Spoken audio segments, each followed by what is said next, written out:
Hi there, I'm the Brain Body Bible Coach. I wanted to talk a little bit about sleep. And a lot of us on this journey with limbic system impairment, we can have really tough nights, right? With very little sleep, and the limbic system a lot of times can get very, very activated in the middle of the night. And what do we do? How do we work around this? How do we not get scared in the middle of the night with our brains going wonky on us and telling us all kinds of different thoughts and emotions that are just not true, right? They're false messages from the limbic system.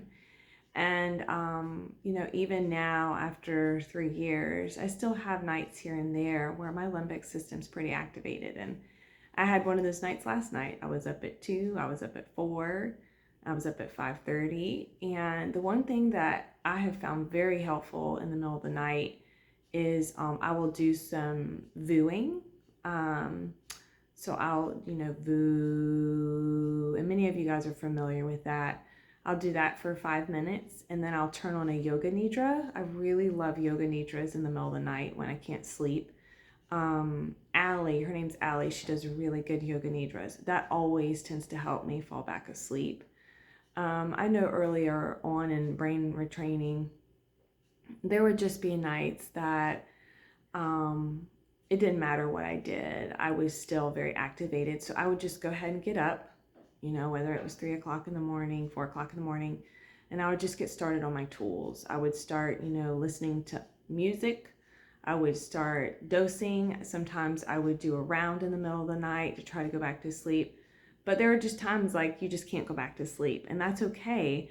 And the key thing is to not make a big deal about it. You get up and you start your day and you say, you know what, I'm still going to choose to have a good day. I can still have a good day whether or not I sleep or not. I can still choose to have a good day.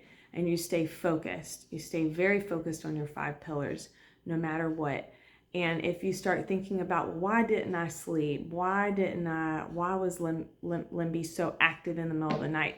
All that's going to do is perpetuate the trauma loops and keep them running. So you don't want to give any focus on your lack of sleep and why you aren't sleeping and all that. You don't want to do that. So just get up and say, you know what?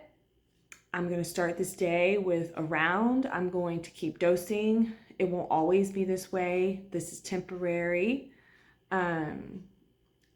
And just don't make a big deal about it. And eventually sleep will get easier and easier. And like I said, for most nights I do sleep now. I have very sound sleep, but there are still times if I'm in a dip, that I'll have some limbic nights. And now it's just I voo and I go back to sleep, or I'll put on a yoga nidra and go back to sleep. But early on in recovery, you might try these things and you're still very activated. So instead of just laying there and letting yourself loop and loop and loop, get to dosing.